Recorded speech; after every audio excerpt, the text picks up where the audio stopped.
Good evening, everybody. This is Lauren Stiles. I am the president and founder of Dysautonomia International, and I'm really happy this evening to be joined by Dr. Jeffrey Boris, who is one of our fantastic medical advisory board members. He's also a pediatric cardiologist with a lot of expertise in POTS. And we're going to do a different than normal webinar format this evening. We are inviting all of you to type questions into your webinar toolbar. If you scroll down, there's a little section where you should be able to type in a question. I can't promise you that we'll get to every question. And I want to say it's really, really important that you don't ask personal medical questions because Dr. Boris can't become your doctor over a webinar. So try to keep your questions generic and sort of topic-based so that they might apply to a lot of people, and that will make it easier for us to pick your question as one of the ones asked and answered. So with that, I'm going to turn the screen over to Dr. Boris. He's going to do like a webcam format so you can see him.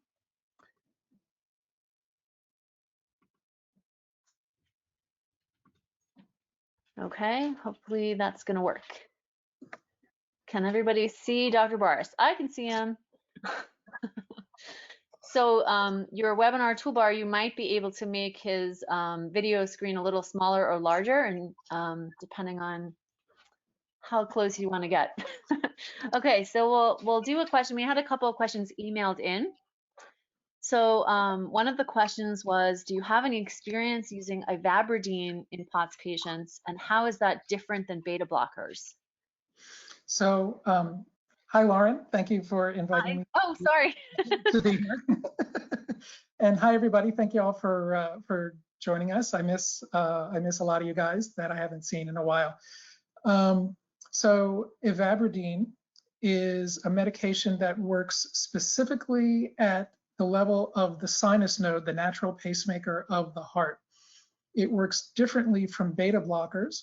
Beta blockers block what's called the beta receptors, where epinephrine or adrenaline can stimulate the receptors. And those receptors for beta blockers are in the sinus node, the AV node, which is an electrical connection between the top and the bottom of the heart.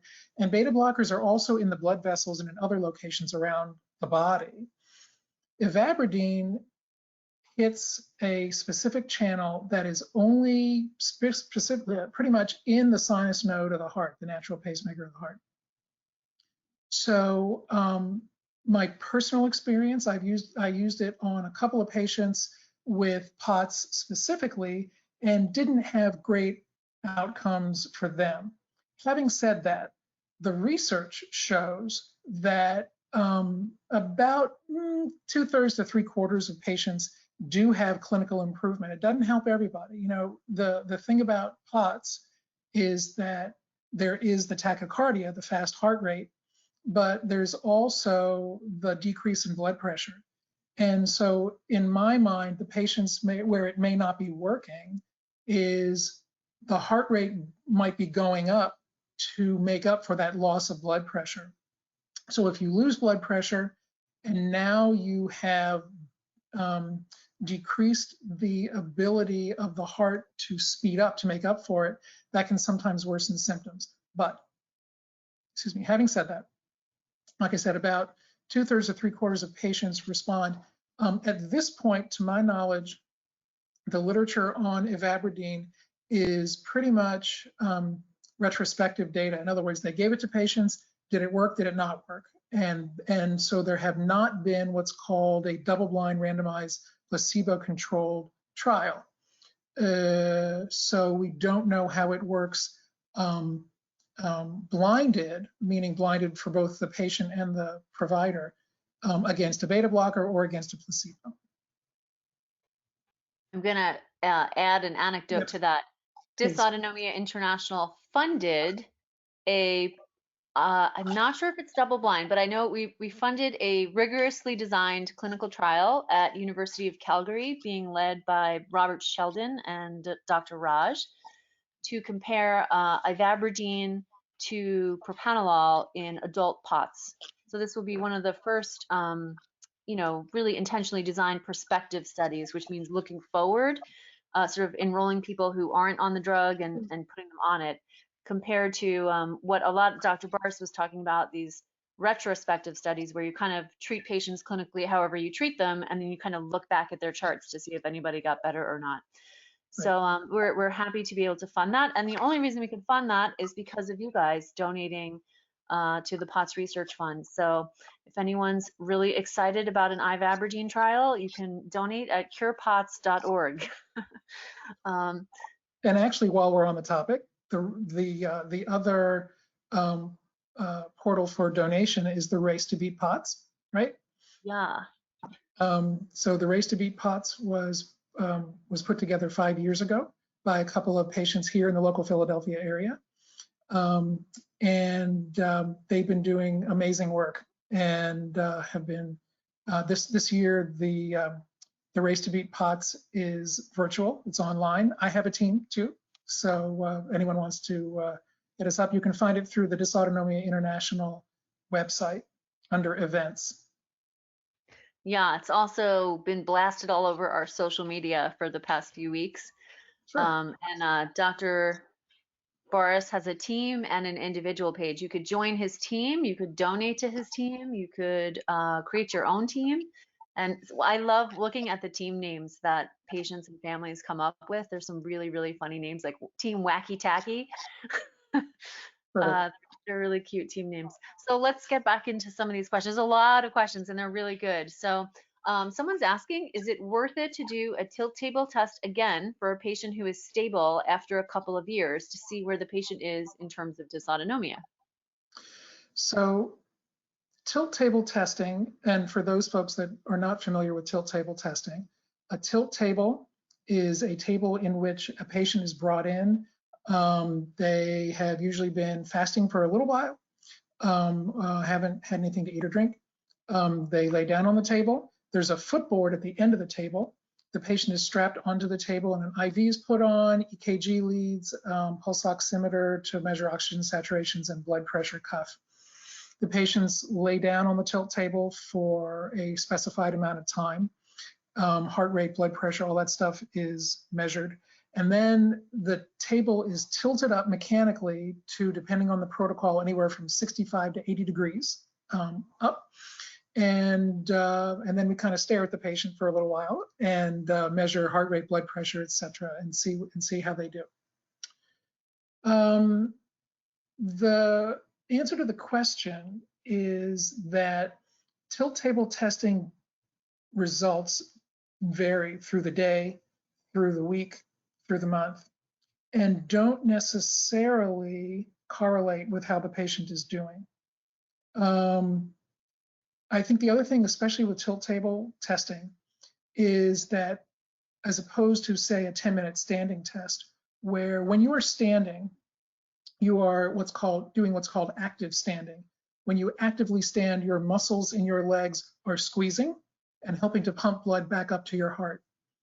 In a tilt table test, what's happening is you are undergoing passive upright position. So you're not moving and your legs aren't moving.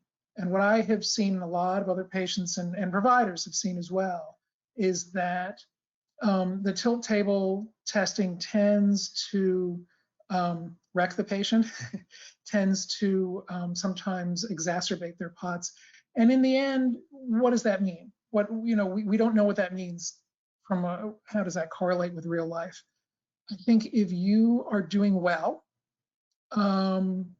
I think a better way of assessment of that is to work with your provider to back down, say, on medication therapy, and see how you do, and see what you can tolerate on a day-to-day basis.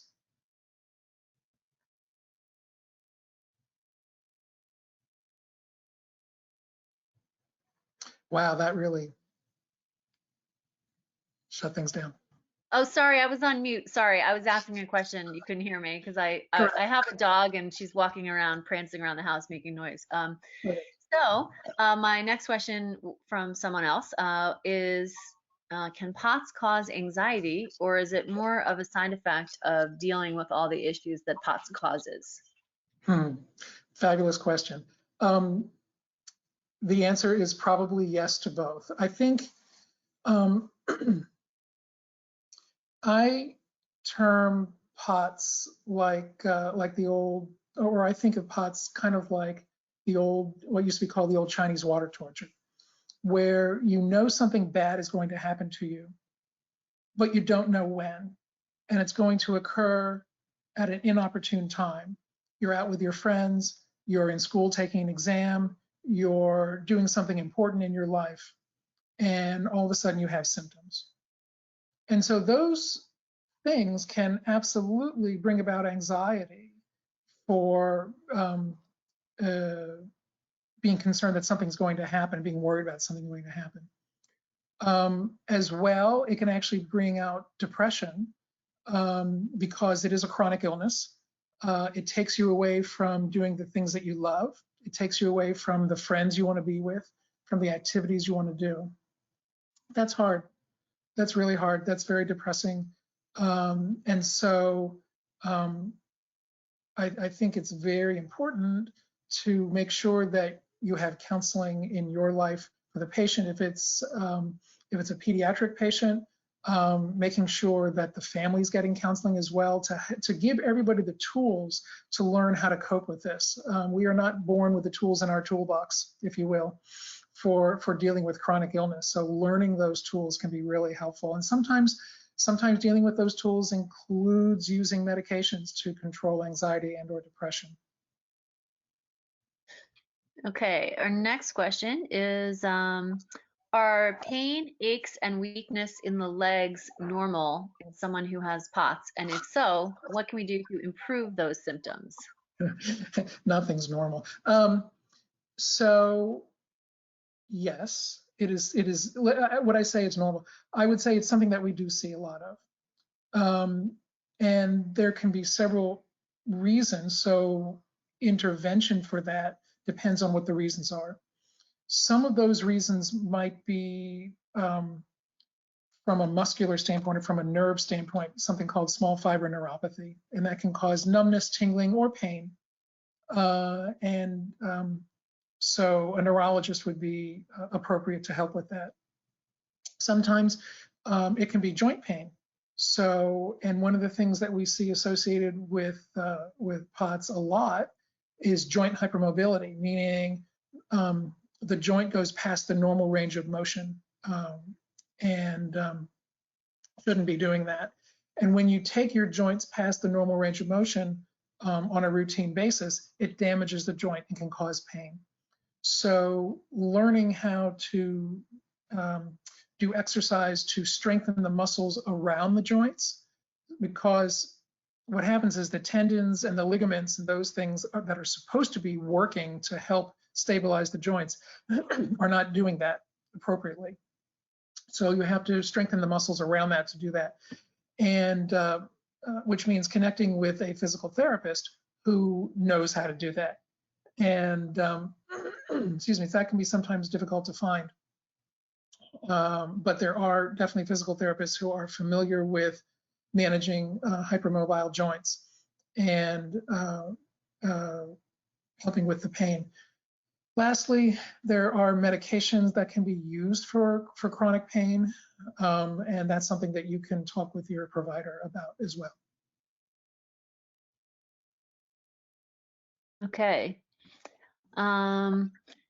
What is the current school of thought on whether people can grow out of POTS, and maybe what, do we know who grows out of it or what percentage, or any tips you have on that? Sure. It's a hot topic, so. It is, absolutely, because we all want this to go away, right? This disease sucks. The data that we all typically refer to is a study that came out of the Mayo Clinic in which 19% of patients had, quote, spontaneous resolution of their POTS. Having said that, if you actually read the article also says that during times of stress or infection or something like that, the POTS symptoms come back out, which is really a bummer. And but then they go away. We also do think that in some patients, doing progressive exercise can make POTS potentially go away. One of the things that my group is doing, and I'm still doing research, despite the fact that I think a lot of you all know that I'm not seeing patients right now.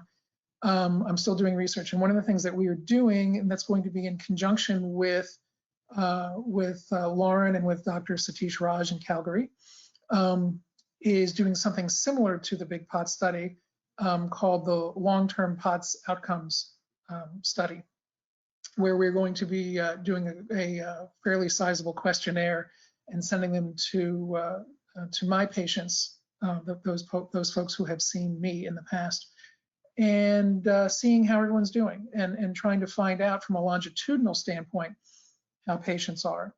One of the biggest concerns that comes out of the Mayo Clinic study is that whenever you send a questionnaire, a lot of times 25, 30, 35% of patients respond in general. That's sort of a typical thing. I will say my patients historically, hint, hint, my patients historically have been much better than that in responding to our genetic study. And so I'm hoping that we'll really be able to get a good cross-section of how patients are doing, especially since, I've been seeing patients there since 2007. So we'll see. And this will take a couple of years, but hopefully we'll have something down the road for you.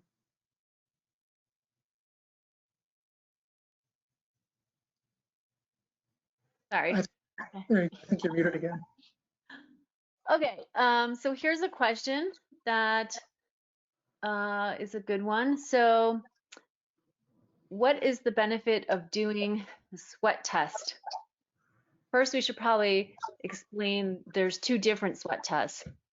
So do you want to do that one, or you want me to do that one? I like that topic. Go for it. Okay. So there's two different sweat tests that are done in autonomic medicine. One is the QSART, sometimes called Q-sweat, quantitative pseudomotor axon reflex test. It was invented at Mayo Clinic a while ago. And it looks at your, sorry, I'm out of breath because I actually ran to get the dog. That's why I was on mute. So I'm having a POTS guys. So anyways, QSART looks at your post-ganglionic pseudomotor nerve function. So what do those words mean? Post-ganglionic means after the nerve after the ganglia. So you have your brain, your spinal cord. Outside of the spinal cord, you have a ganglia, like a little lump of nerve cells, and then from the ganglia, a small fiber nerve kind of shoots out to wherever it's supposed to land. And in the case of pseudomotor nerves, that just stands for pseudomotor means sweat gland nerves. These are the nerves in your skin that regulate your production of sweat, and they're autonomic nerves. So if you have a reduced ability to sweat in response to a mild stimulation, it suggests that you have a problem with your postganglionic sweat gland nerves, which are autonomic nerves. That's one test. Another test is called the thermoregulatory sweat test. There's only 8 of these in the whole of the US. They're not really done routinely clinically. If you land at one of the major autonomic neurology labs that has these, you might be offered this test. I've done it. It's pretty miserable. You have to wear a teeny little paper bikini or some offensively small outfit, and they put you in this big glass chamber that is kind of like an oven, and they turn up the heat and watch you sweat on camera. It's kind of uncomfortable. They put this powder all over you first, and if the powder turns purple, that's where you sweat. If it doesn't turn purple, that's actually a bad thing. That means you're not sweating and you have a more serious autonomic problem. So anyways, that's done at a few of the autonomic labs. And the TST, like if we're talking about POTS, TST isn't really often done. Sometimes, like if they suspect a more severe autonomic neuropathy, you might be offered that. Or if somebody just wants to put you in their research study, maybe. but QSART, usually it's the autonomic neurologists that have this. It's not usually found in cardiology or electrophysiology offices. And research shows that about half of POTS patients have a pseudomotor neuropathy or a deficit in their pseudomotor nerve function. So right now, we don't really know why, right? And we don't really know if that changes the outcome of the illness Right. or the treatment. But if you have a pseudomotor neuropathy, there's a whole bunch of tests your neurologist should run to screen you for the known causes of neuropathy. So they're going to want to rule out diabetes, which is the #1 cause of autonomic neuropathies. They're going to want to rule out Sjogren's syndrome. They're going to want to rule out a couple of other things like vitamin deficiencies and some different antibody things, you know. So anyways, not everyone needs this test, but sometimes when patients aren't responding well to standard treatments, they might be sent for more detailed autonomic testing. So do you have anything you want to add to that, Dr. Boris? I think with TST, the thermoregulatory sweat testing, there are different patterns on the body of where sweat occurs, and those can be associated with different kinds of autonomic disorders. Most of those autonomic disorders tend to be seen more in adult patients than in pediatric patients, although as you were mentioning, you mentioned Sjogren's syndrome, and Sjogren's can absolutely be seen in kids. Diabetic neuropathy we typically don't see in kids, and there's some others that can also end up more in adult patients. Right, right. And I think that there is more research that's going to be happening on small fiber neuropathy in POTS soon. Actually, I can tell you one of them is a study I'm working on, and it was supposed to be our summer conference study, but as many of you know, our summer conference had to get postponed because of coronavirus. It will be turned into a virtual conference this year, so we can't do an in-person research study. But when we can meet again for a conference safely, hopefully next summer, we will have a small fiber neuropathy study happening at the conference. So kind of excited about that. We need to figure out why that's happening in our patients and what the clinical relevance is, and does it associate with different outcomes. You know, we don't, like Dr. Boris mentioned earlier, we don't really have a lot of long-term follow-up data in POTS patients. So it'd be really interesting to see if people are more or less likely to get better based on different characteristics we find. So, okay, next question. What are the main medications used to help with POTS? How long do you have? No, okay, so so that's a little bit of a loaded question, and I'll tell you why.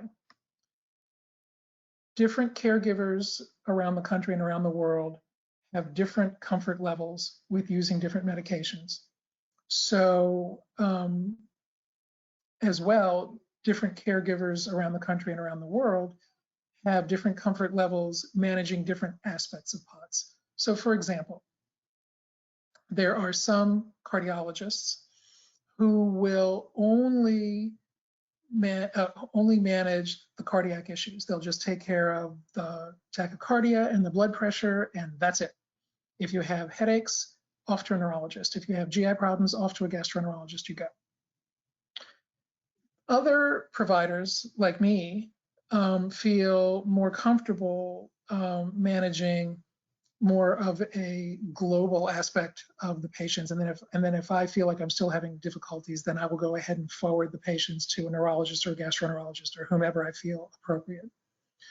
So that said, comfort level influences which medications are used. So from a cardiovascular standpoint, for example, most cardiologists will be comfortable using medications called a medication called fludrocortisone or Florinef. It's a type of steroid that works at the level of the kidneys to hold on to salt and water to help keep your tank more full and help keep your blood pressure up. Some of them might also be comfortable using a medication called midodrine. Some people will pronounce it mitodrine, either way. What that does is it causes the blood vessels to squeeze and help support blood pressure that way. They're also used to using medications called beta blockers, which were mentioned earlier in this webinar. And beta blockers can help slow down the heart rate. Beta blockers, as an aside, beta blockers can also be used to prevent headaches, interestingly enough. Medications that are used for fatigue and brain fog include, a lot of times they include the stimulants, Ritalin, Adderall, Focalin, Vyvanse, that kind of thing. We actually published a study a couple years ago on the use of those medications, as well as Strattera, or atomoxetine, which is the generic name, as well as medications like Provigil and Nuvigil, which are used in patients who have narcolepsy to help keep them awake. And so we had some pretty good we had some fairly good outcomes with that. And that was not a randomized study, by the way. That was also a retrospective review of our patients. For headache prevention, lots of different medications. As I mentioned, beta blockers can be used. Magnesium is also a good medication that can be used to prevent. And medications, there's certain antihistamines, one specifically called cipraheptadine or periactin is used. And then there's some anti-seizure medications that some folks use as well. For chronic pain, there are some antidepressants and also some antidepressants and anti-seizure medications that are used as well. And then from a GI standpoint, chronic nausea, things like medications you might have heard of, like Zofran, those medications work nicely. We actually had very good results with a medication called pyridostigmine or Mestinon for patients who had chronic constipation or something called early satiety, meaning feeling full early. You know, one of the things that we see is poor GI motility, poor movement of contents through the GI tract. And so patients feel full early, patients have constipation, etc. And so we've had some decent results with patients using Mestinon with those. I'm trying to think. For sleep, you know, there are medications that can be used for sleep as well. Usually you start with melatonin, but things like trazodone and Ambien and Lunesta and stuff like that can be used as well.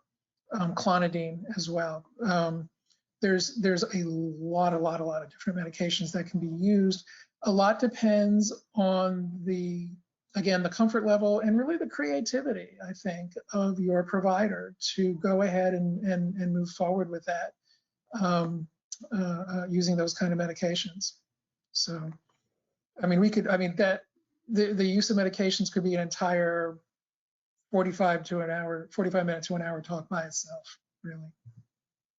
So we do have some other resources on that. We have the special issue on POTS from Autonomic Neuroscience, which has an article on medications in POTS. And we also have Peter Rowe wrote a medication guide for orthostatic intolerance that's on our website.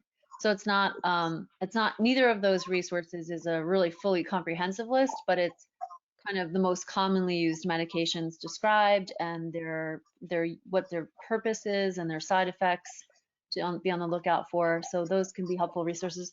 When we share this video, we're going to email a recording of this Q&A to everyone. We'll put those links in and the link to the Race to Beat POTS and other stuff we're talking about.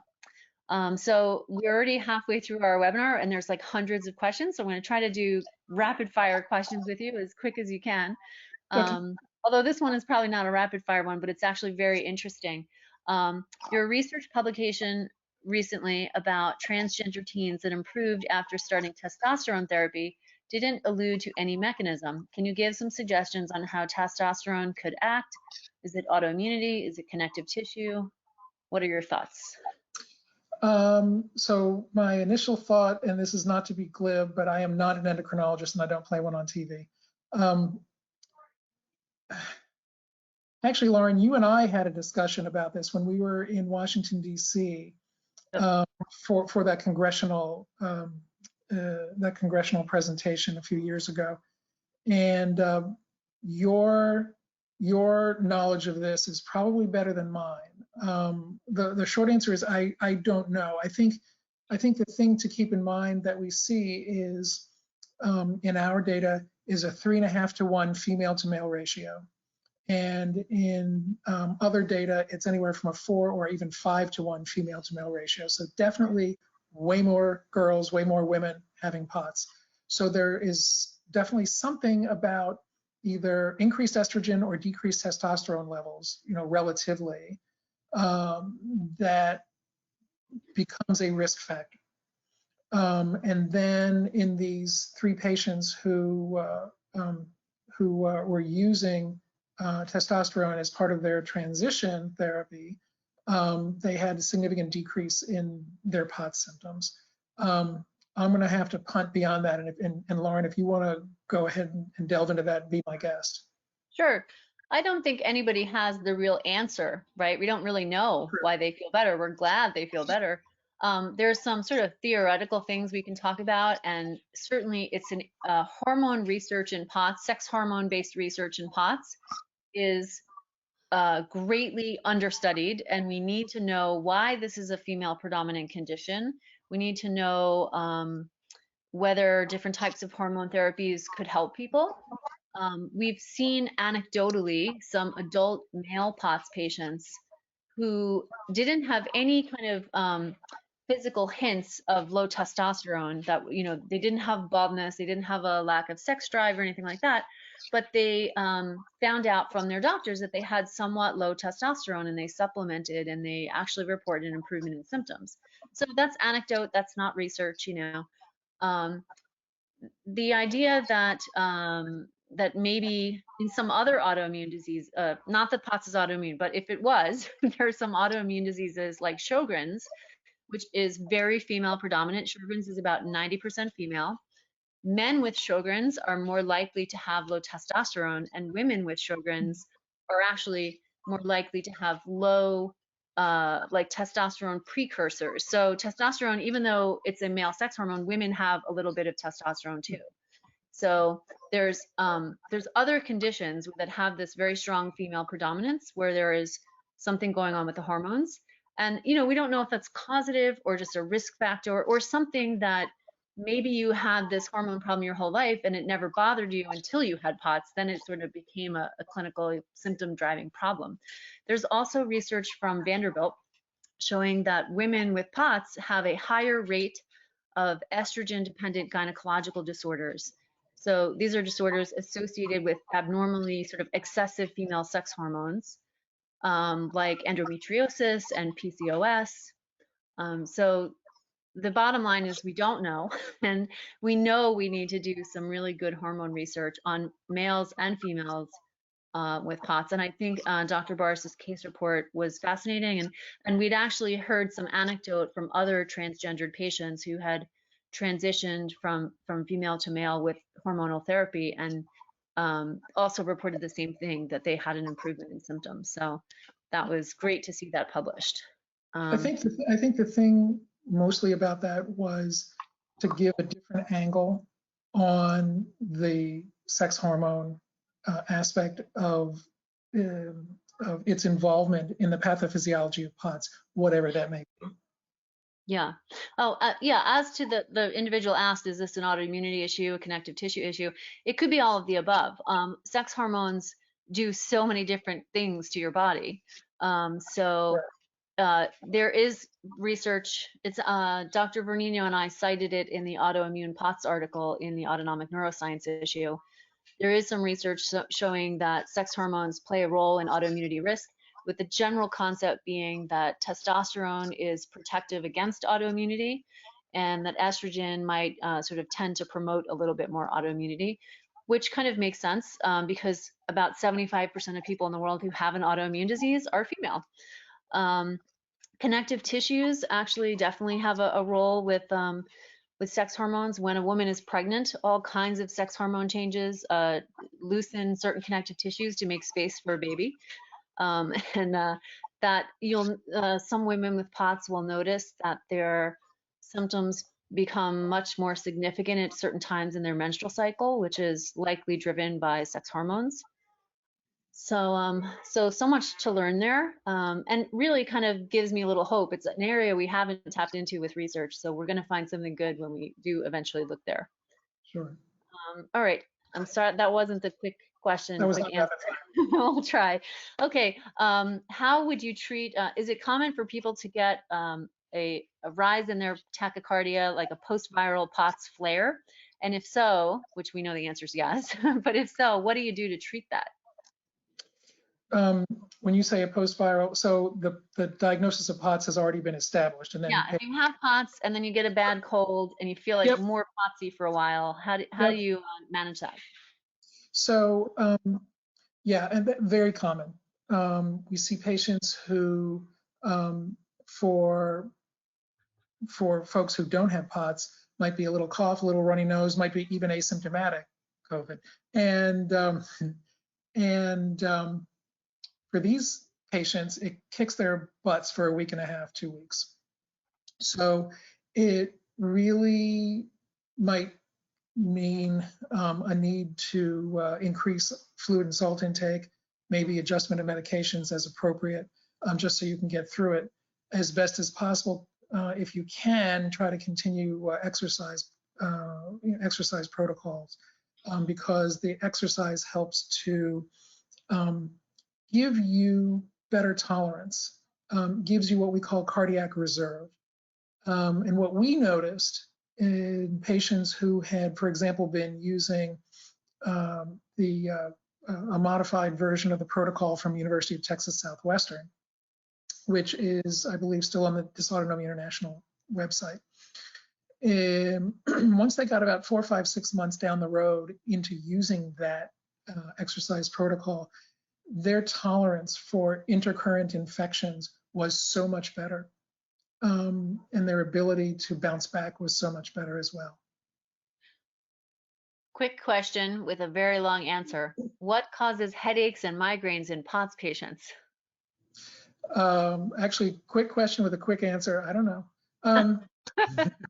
I think you know there's probably several potential things. Migraine in some patients is thought to be due to vasospasm followed by vasorelaxation, so the blood vessels squeeze and then relax, and there's overflow. Certainly, if you don't get enough blood pressure to your brain on a routine basis, or if you drop your blood pressure a lot, that's gonna make you feel crappy, and it's gonna make you feel like you have a headache. There's plenty of patients who don't have POTS who, if they don't have enough to drink, they don't have enough fluid in their tank, that they'll get a headache. Beyond that, truthfully, there's a lot that's not known about why headaches occur.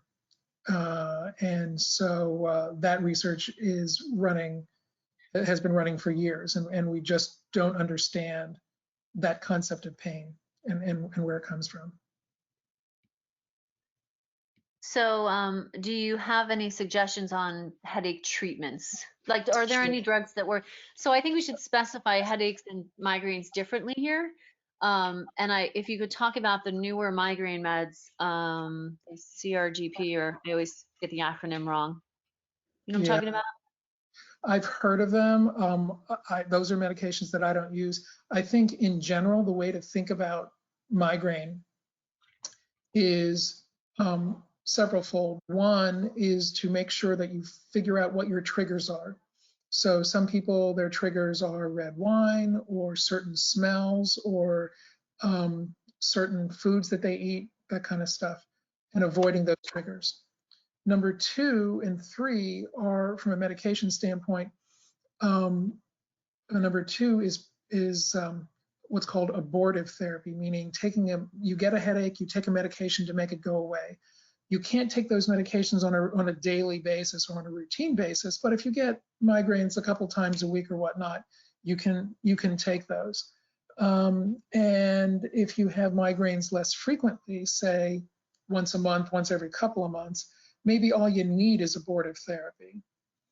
The other type of, or number 3, the other type of therapy is called prophylaxis or prevention, and that involves taking a medication every day, pretty much, to prevent getting a headache. And some folks need to go that far because their headaches are that prevalent and that frequent for them. There are all kinds of different medications. As I mentioned before, between beta blockers, antihistamines, calcium channel blockers, antidepressants, anti-seizure medications, this new line of medications as you were talking about. I believe that new line of medications are also abortive therapies, as I recall. So you want to talk with your neurologist if you have, hopefully you have one, or an internist. I don't know how many pediatricians, general pediatricians, feel comfortable managing headaches, managing migraine, but some do, and so definitely work with them. So someone asks, can someone with Ehlers-Danlos syndrome, EDS, and POTS ever get better? The short answer is yes, but Ehlers-Danlos syndrome is, for those that don't know, is felt to be a genetic disorder, pardon me, of the connective tissues. Those connective tissues are the parts that help keep your joints together and help limit the excursion or the movement of the joints. The connective tissues in Ehlers-Danlos syndrome are very stretchy. There are 13, as I recall, 13 types of Ehlers-Danlos syndrome. However, the one that we typically see with POTS is what's called hypermobile or hypermobile Ehlers-Danlos syndrome. The other 12 EDS diagnoses have specific genetic markers associated with them. One has not been found for hypermobile Ehlers-Danlos syndrome, although with our genetic studies, we might be close to finding one for hypermobile EDS. Keep watching this space. So Ehlers-Danlos syndrome doesn't go away, but POTS certainly can. Again, since we don't know what causes POTS and we don't understand all the mechanisms that are actually going on inside of POTS, we can't test to see that has it gone away. How do we improve making it go away? I would say that patients with hypermobile EDS are more likely to have their POTS remain than patients that don't have joint hypermobility. But that does mean that it cannot go away. It certainly can. Yeah, I want to give an example. I'm not going to name her name, but we have a board member who was really sick in high school and pretty sick in college, needed to get, IV infusions all the time just to get through classes, and really kind of struggled through college a lot. And now she, has a child and is a scientist and is very athletic and active. And so it's not always a downhill trajectory, right? There are people with all kinds of different outcomes, and I would be resistant to the idea that just because you have EDS means you can never ever get better. And I actually think that we don't really know what hypermobile EDS is, and there's a role for the autonomic nervous system in generating connective tissue. There's a role for mast cell, like all this sort of mast cell EDS POTS overlap is a really exciting area of research that might give us new ways to treat different people. And I don't think we're all the same. I don't think everyone with POTS has the same problem. And I don't think everyone with hypermobile EDS has the same problem. And I don't think everyone with mast cell has the same problem. I think they're syndromes with probably 5 different causes each.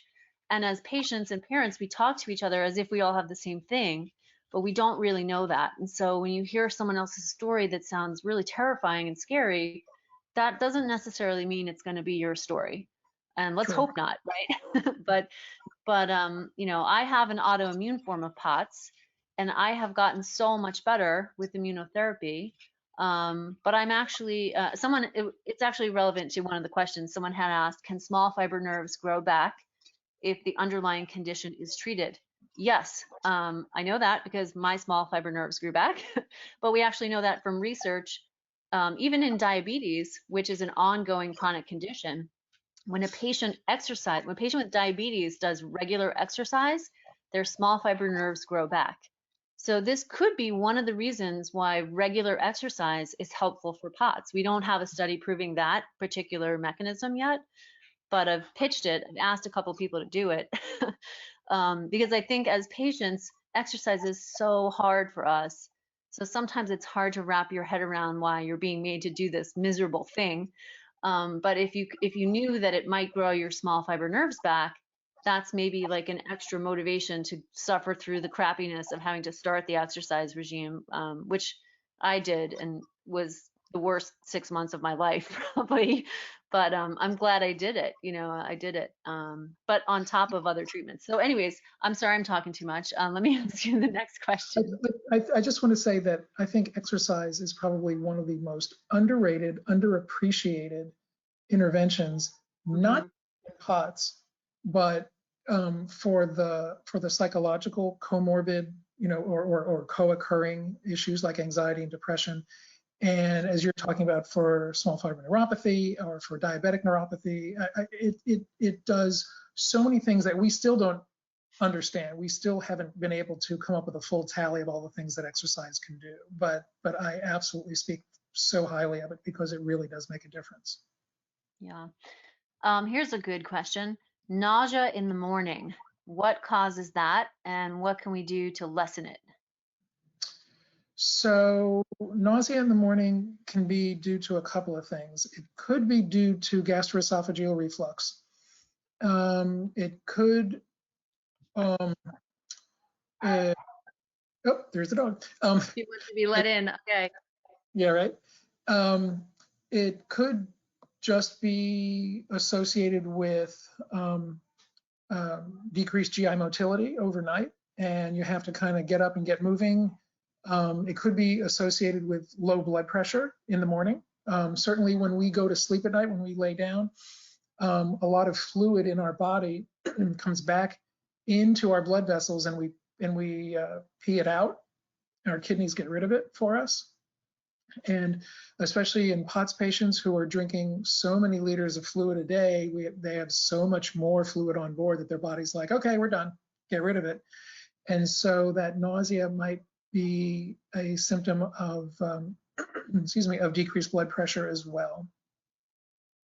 So talking with your primary physician and working on more of the symptomatology around it might be able to help you get to a sense of what's causing that. When I went to let the dog in, did you mention sort of higher norepinephrine levels in the morning, making people a little more nauseous? So that can happen too. That it's something that we see in patients who are diabetic. Actually, we have a bump in cortisol, which is one of our main stress hormones, early in the morning, and that can increase your epinephrine and norepinephrine levels, and that can increase both tachycardia as well as nausea as well. So I used to get this really bad. It was the most annoying thing. And I found for me, I mean, everyone's different. I'm not saying this is what everyone should do, but I found that eating something, like having something salty next to my bed, like salty almonds or something, if I woke up at like 3 in the morning feeling a little nauseous, I would actually eat some almonds and have a little, like a half a Poland Spring bottle of water. And that would really help for some reason, which could have been entirely a placebo effect, but not necessarily. Increasing my salt and fluids before I woke up in the morning helped out. That's right. And remember what I guess you might not have heard it. When we lay down and we go to sleep, a lot of fluid in our body gets pushed back into our blood vessels and kicked out by the kidneys. So having that salt and fluid intake in the middle of the night or early morning helps to push that balance in the opposite direction, helps to bring the blood pressure up and deal with that. Medication question. How long do you stay on a medication before you decide it's not working and you should try something else? So it depends. So a lot of it depends on the dose also. There are some medications that actually, there's a couple ways to think about it. One is side effects, right? So if you're having side effects that are not tolerable, not appropriate, we're done. You know, there's no need to kind of push forward with that. Conversely, if you're on a medication that's just not working, not doing anything, sometimes you might need a higher dose. And a lot of that depends on the medication. So for example, fludrocortisone or Florinef can take anywhere from 5 to 14 days to work. So I wouldn't even consider making a change in that medication until at least 2 weeks in. Whereas something like midodrine or midodrine works pretty quickly when you take it. You don't have to build up a level in your body. It's on, it's off. And so if it's working, you'll know. And if it's not, then, you know, within a couple, 3 days, you know, give it a couple, 3 days. But if it's not getting you, if it's partially getting you to where you need to be, or it's not getting you to where you need to be, but there's no significant side effects, then you can talk with your provider about increasing the dose. So I have a quick question that you can answer, but I'm going to add an anecdote to you before you do. Someone is asking, can occupational therapy play a role in treating POTS? And I'm really excited to announce that there is a group of occupational therapists who have just written some of the first guidelines. They're doing some incredible research on occupational therapy treatment in POTS. They're writing sort of guidelines for occupational therapists. And just today, we discussed that they're going to create a special issue on POTS for one of the occupational therapy journals. So this will help educate a lot of occupational therapists. So if you want to answer the question, I just wanted to tell people the progress being made on that front. Yeah, so, and I think for those folks in the listening group, making a differentiation between physical therapy and occupational therapy, I think would be beneficial, right? So physical therapy helps you with moving muscle groups and learning, you know, doing rehabilitation from either from an exercise, from a mobility standpoint, that kind of thing. Whereas occupational therapy works specifically with things that you need for day-to-day existence and day-to-day needs. Hence, working in an occupation, for example, if you need assistance from a keyboard standpoint, if you need assistance from a vision standpoint, that kind of thing. I mean, there's so many different ways that OT can help. I'm, you know, I'll be really curious to see this OT set of guidelines and articles that come out when they do. So if you can do this one quickly, you might win a Nobel Prize. What are your thoughts on IV saline in POTS? My thoughts on IV saline differ from a lot of my colleagues. A lot of my colleagues feel that IV saline should be used temporarily, should be used if you go to the emergency department and you get tanked up and because you just can't keep fluid down or you just haven't been able to take in enough, or your medications haven't been optimized for you.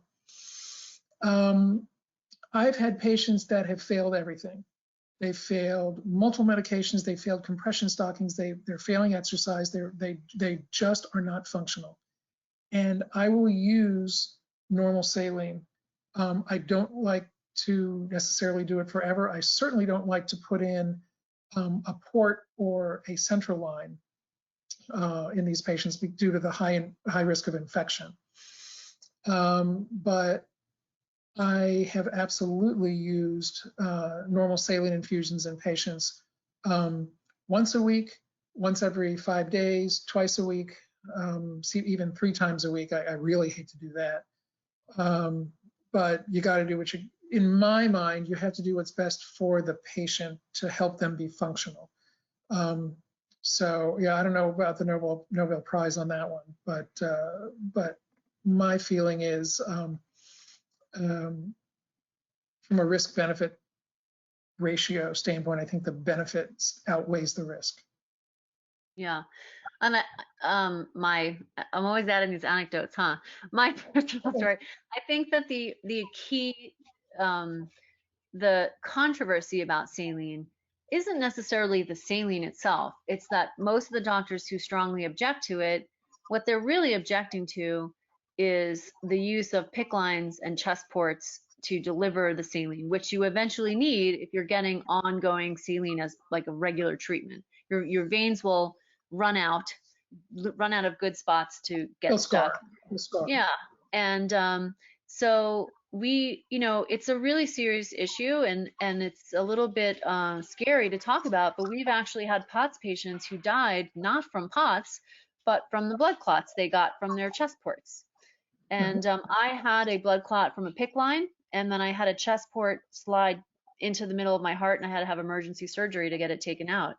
So, and that was sort of before I was knowledgeable about POTS. It was in the beginning, like everybody else. I was sort of just starting out confused and doing whatever my doctors told me. And my doctor noticed, I didn't even have a POTS diagnosis yet. She just noticed that when I ever ended up in the ER and they gave me a liter of saline, I would walk out feeling pretty good.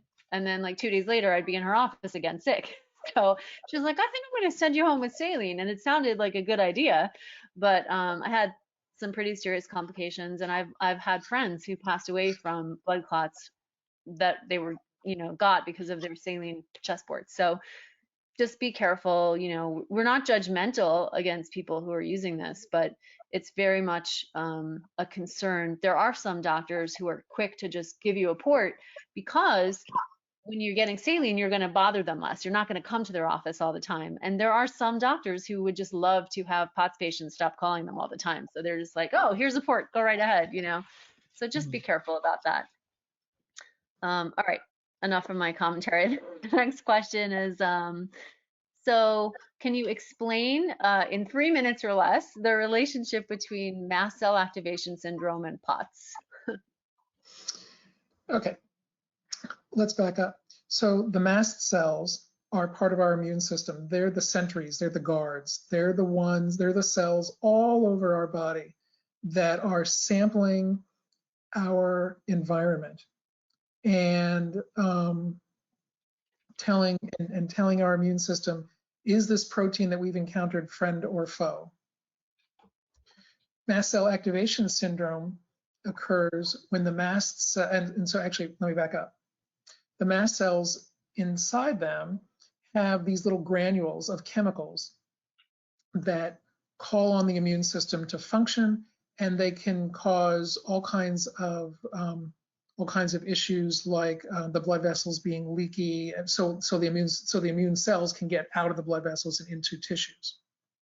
In mast cell activation syndrome, what appears to be happening is that the mast cells seem to be releasing these chemicals for not a really good apparent reason. And so these patients have, they have a lot of hives, they have a lot of itching, they might have pain, they might have edema of their airway, they might have a lot of food allergies and things like that. We do see POTS and mast cell activation syndrome occur together.